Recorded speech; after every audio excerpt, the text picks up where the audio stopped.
Hey guys, Chapadong here, and I wanted to dive into tournaments today and talk a little bit, kind of look at the winners of the nickels. I think that um, we get into a weird area mentally when it comes to analyzing tournaments and trying to figure out what we're doing. You realize how much luck it takes to win that thing? You're trying to beat 90 something thousand people. That takes just an immense amount of luck. If you got into the top 10, or the top 20, that's a phenomenal lineup. The problem is these things are so top heavy, it doesn't pay. It doesn't pay for crap. You could be getting a little bit of bad luck. I mean, producing phenomenal lineups, but getting a little bit of bad luck, and you finish in the top 20, like, say, three times, and your bankroll only increases $30 or $40. And of course, over the course of a couple of months, you lose most of that back, $2.50 at a time or whatever, and you get frustrated and you think you suck when you don't. You're producing outstanding lineups. You're producing lineups that are getting deep into GPPs. They just are not getting lucky at the very, very top. Somebody else getting a little bit luckier than you, sitting right next to you, could be winning this thing or getting second place, and he's sitting on a bankroll of $500, and you're sitting on a bankroll of $65, and you two are not different. You're not different players. It's just one guy's getting a little bit luckier and getting up here into the top heavy nature of these contests, and you're not. And that is incredibly common. And I think that we beat ourselves up over stuff like this when we really shouldn't. We need to keep our mind in the right frame of mind, if you will. So I was sitting out here on my back deck this morning having some coffee, and I started looking around, thinking that we should be studying some of these lineups because we study the winner, right? We study who takes first place, and we don't look at anybody else. Well, everybody else had great lineups too. That's what I'm pointing out. That's what I'm trying to drive home, is that these other top 10 had great lineups too. We should be studying all of those because, yeah, people look at the winner and go, oh, it was a 2 by 2 by 2. Maybe I should start playing those. No, look through the top 10. Five or six of those other guys had 4 by 3 stacks. So that's why the 4 by 3 works so well and why we should be playing most of that instead of these 2 by 2 things. But occasionally, somebody will get really lucky with that 2 by 2 and they'll hit on all the pieces perfectly, and that'll be enough to drive them to the top. That doesn't mean you should be doing that yourself. It means that you should understand that what gets there most often is what's giving you the best chance to get deep into these tournaments. Okay? And that's what I wanted to point out. If we look at the winner last night of the nickel, this DB guy, he had a 1, 2, 3, 4 Yankees, 1, 2, 3, 4 Phillies. This is a 4 by 4 stack, which we talk about. And we say that on big slates, when two offenses go off, that produces a ton of leverage for you. And it does. And it works. And look, it worked. It won last night. It's one of the most common winning combinations out there. But if we look down here at Fnatic, he used a different pitcher, first of all. Who'd the first guy use? Musgrove? But watch this. Fnatic used Bieber. This other guy used Eovaldi. This guy used Bieber. Garrett Cole. Eovaldi. Bieber. So Bieber's in there three times. Eovaldi's in there three times. Eovaldi's in there four times. So out of the top 10, Cole, Bieber, Musgrove, Eovaldi were all used a couple of times. Nobody was dominant. That should show you how different some of these lineups can be. When we look back at Fnatic, this one, 1, 2, 3 Yankees, 1, 2, 3 Phillies, and then a Boston and Minnesota one-off. So this is a 3 by 3. You had a 4 by 4 that was New York and Philadelphia. Now you got a 3 by 3 that's New York and Boston with a different pitcher. So far, the only common thread is the New York Yankees. And it might not have even been the same players. This guy here, there's New York again, 1, 2. There's 2 Phillies, and 1, 2, 3 Minnesota. So 3, 2, 2. So we've got a 3 by 3, a 3, 2, 2, and a 4 by 4.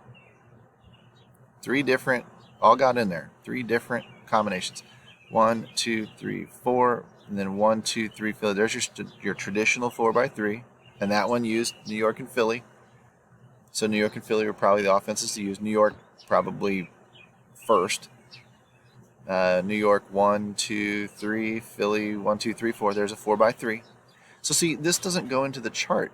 Nobody puts this in the chart because nobody's looking at fifth place and says, oh yeah, well, we've got two 4 by 3s and a 4 by 4, and we got a 3 by 2 by 2 and a 3 by 3. So really and truly, the 4x4 gets credit for the win, but you've seen more 4x3s already than you saw 4x4s. And that's kind of the point I'm trying to make. There's 1-2 New York, 1-2 Philly, 1-2 Cleveland, 1-2. It's a 2x2x2x2. And it almost got there. What stopped it? A little bit of luck. I mean, honestly, that's all it was. A little bit of luck. Look at the next one. 1, 2, 3, 4. 4x2x2.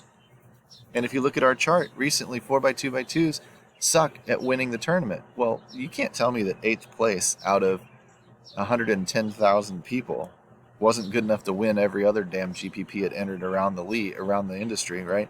Like if it enters a 25,000 person GPP and those other 7 guys are not in it already, then this one wins. This one could have won 10 grand as a 4x2x2, which our charts tell you not to play. Kind of bullshit. We don't need to be so focused on what wins. We need to be focused on what puts us in position to win. Let's look at one more. 1, 2, 3, 4. 1, 2. There's a 4x4. So we've seen 2 4x4s, 2 4x3s, a 2x2x2x2, a 3x2x2, and a 3x3. All in the top 10. All in position to win. And they just didn't get that doesn't mean that the 4x4 generated extra leverage to win. It means the 4x4 had the right bats in it that won. The 2x2x2x2 did just fine. The 3x3 did just fine. The 4x3s did just fine. So we need to stop overthinking the very specific results. What we're doing is we're getting into territory where we're being overly results oriented. And I get it. Results are the bottom line. Results are what pays. But sometimes getting close is just as good mathematically. Because of the top-heavy structure of these tournaments and the way that they pay out, 10th place here sucks. 10th place out of 110,000 people sucks. And that's just crazy talk, because 10th place out of 110,000 people beat 110,289 people. If you beat 110,289 people, you produced one hell of a lineup. It was strong enough to win all the other contests that you could have put it in. It was strong enough to win this one. It just didn't get lucky right down to the very end.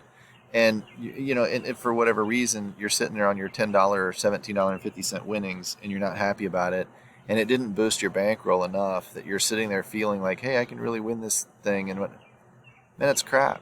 You're looking at the results only. You're not looking at the bigger picture. You're not looking at where this is going. You're not looking at how close you're getting, and you're not maybe realizing that the only thing stopping you from getting in that top spot is just a little bit of luck. That's all. You're right there. You are right there. It's just a little bit of luck. It'd be like me going out on the golf course today and hitting a 40-foot putt and watching it lip out, right? Or me hitting a fastball and it getting caught at the warning track, or the guy leaps over the wall and brings it back, or it, just misses the foul pole by like a foot, right? Like I've seen it. I've watched baseball for years. I've seen a guy have 3 balls go to the warning track. He was a collective 10 feet away from 3 home runs that day, and instead he's 0 for 3, right? I've seen it. This is what's happening to you if you get this close. So again, that guy shouldn't go back to the dugout and think, I suck. I can't believe I'm making these outs. That guy goes back to the dugout and says, goddamn, 10 more feet, and I'm 3 for 3 with 3 bombs, and the chicks are digging the long ball tonight. It's like, you just can't be so results oriented. You've got to focus on the process. You've got to focus on, the overall, how close are you getting, and that's why you track your results. And you've got to realize that what separates 10th place from first place in a 110,000 person tournament is luck, right? It is skill to get into, say, the top 1% or whatever this contest, which is like the top 1,000. It's skill to get there. But what drives you all the way to the very, very tippy top is luck. What keeps you in 20th place or 30th place is luck. So as long as you understand that, then it probably makes it easier to keep doing this day in and day out, and realize that you're getting really, really close, and you just need a little bit more of a good break. You need to hit one more green light on the way to work today, right? And just a little bit of luck, and you're good to go. So anyway, thought I'd review that with you, share with you that a lot of different lineup types win. The 4x3s are very common. They win. 4x4s on bigger slates win. Even though you see a 2x2x2 win sometimes, you're going to see more 4x3s get there because they're just a better formation. So that said, peace out. We'll talk you through the weekend. Have a good morning.